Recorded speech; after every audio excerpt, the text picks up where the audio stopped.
So I built an open source alternative for tools like Kahoot, Slido or Mentimeter, which are the paid interactive quiz platforms which helps you play real-time quiz with your audience. And I built this entire platform using the agentic IDE called Kiro.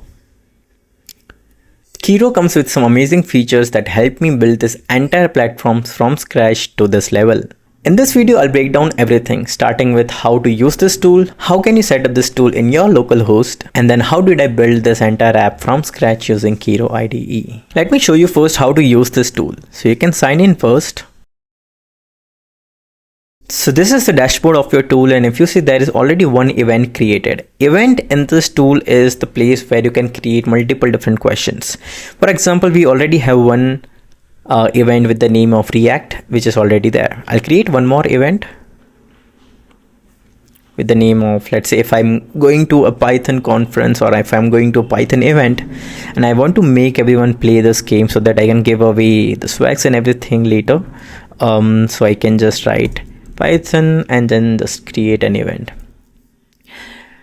Once you create an event, you will have access to edit the event to modify the theme and colors of your event. For example, I want to change the theme to amber, and if you want to change the gradients and anything else, you can do it. I'll just keep it as is.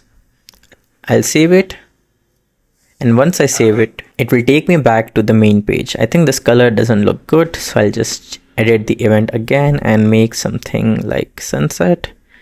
And yeah, I think this looks good. I'll just save it. Alright, this looks good. Now next we have to add questions. I can add question and it will take me to this page. The first is you can select the question type you want, it single select or multi select, and then here is where you can add the time limit as well. So let me add the first question, and here you have to select the correct answer and then save changes. As soon as you save the changes, it will show the question in the main dashboard of that event. Okay, now let's add some more questions. So as soon as you're added all the questions, the first thing you do is publish the event. As soon as you publish the event, it will give you a QR code and it will ask you to start a session. You can also unpublish the event anytime. So now I'll start the session so that attendees who wants to attend the quiz can directly join this quiz in real time. So I'll just start the session and it will take me to this page. I'll join from my mobile phone and also from my laptop. And if someone is not able to join via QR, they can also join from code. They can directly go to this link and they can enter the code and they'll be able to join. Now I'll first join with my phone. I'll name it, let's say, Joy and some emoji. So I have joined from my phone. I'll also join from my laptop as well. I'll show you how it looks like right now. So this is how it looks like. I'll add the code first. Now I have to write the name. I'll write Jack as the name. So two players has joined. One is me from phone and one is me from my laptop. So we'll start the quiz now. You can click on start quiz in order to start the quiz. So it's showing like this. And here is where you have to answer the question. It works similar to other platforms. You just answer as fast as possible so that it should be correct and fast in order for you to win this game. It's similar to other platforms. It's just the UX and everything is something simpler right now, and as the time moves, I'll make it better for sure. Okay, and it shows something like this on the phone. Okay, and then once you have answered it, it will show the leaderboard. Okay, the Jack has answered the incorrect. The question, like answer for the question was incorrect. That's the reason it got 0. Next, I'll go to next question. Again, it will show something like this. And then I can just submit the correct answers. And then again, it will show me the leaderboard once this is done. All right, let's see. Okay, I got some points. Someone who has done faster will get more points than what I'm getting right now. Awesome. So this is an incorrect answer. This is how it would look like. And then I can go to show the leaderboard like this. And here is the final result. Okay. So this is how you play the game. This is how you can create and play the games at your event. This is especially for someone like me who organizes a lot of meetups. So yeah, I'll just end the session here. And as soon as I'll end, and yeah, so now let me tell you how I built this entire application using Kiro. So the best part about Kiro is the way it understands and the way it breaks down the entire requirement into very small chunks, which they call it task, and then they start performing those tasks. They schedule it in a certain way. I'll show you what happened when I when I had an idea to build such an application. I added this long prompt.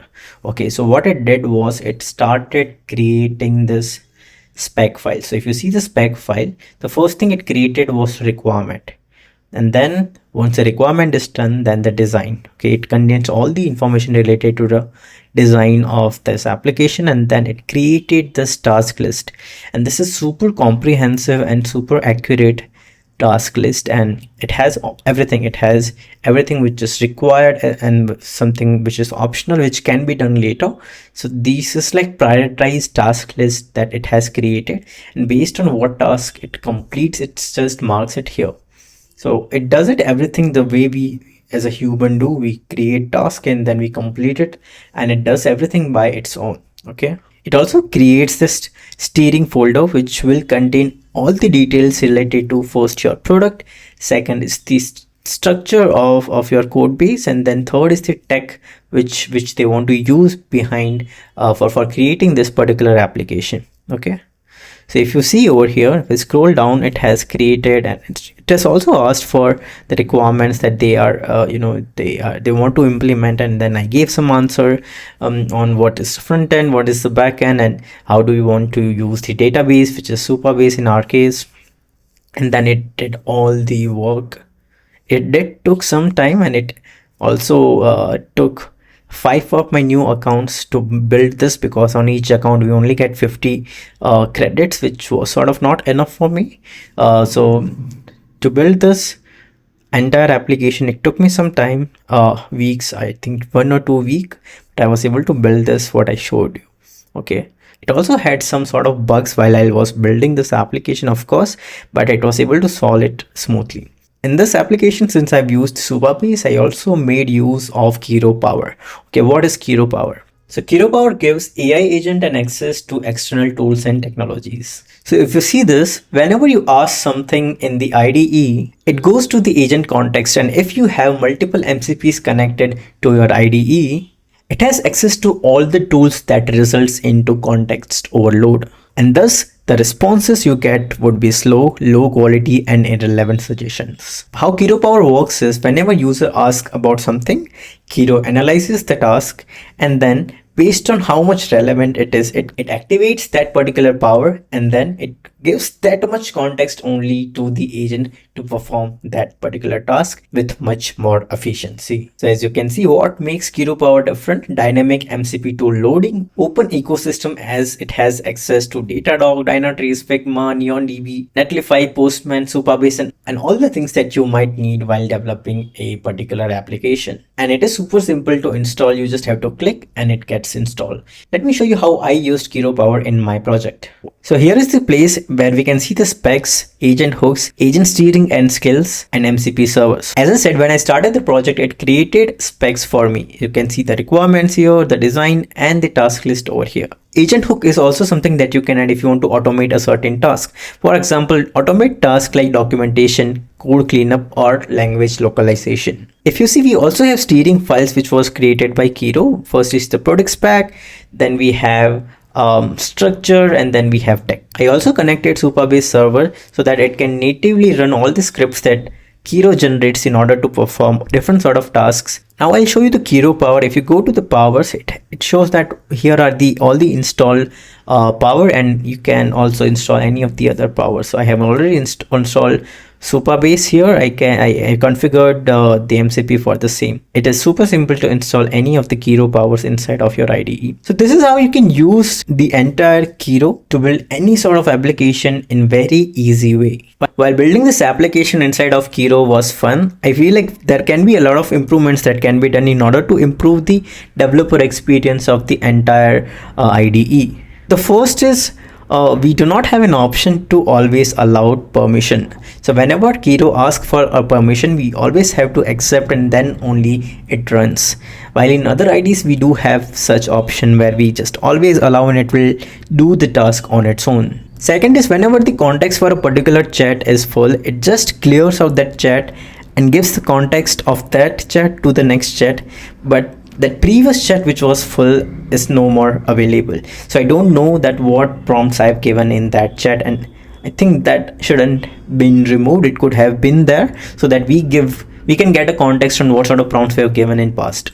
Third is whenever Kiro gives us the response and if it includes the file, it should be clickable so that I can click on that file and then just copy paste it, or whatever task I have to do, I can do it directly rather than me going to the IDE and then find that file to perform a certain task. Fourth is text to speech feature, which I found missing here, because whenever these days when I'm coding, I usually just talk about what I want and the AI does it for me. Fifth is sometimes Kiro doesn't understand that what sort of powers which are already added inside of the particular workspace, and I have to and I have to explicitly mention that use this power in order to do this thing.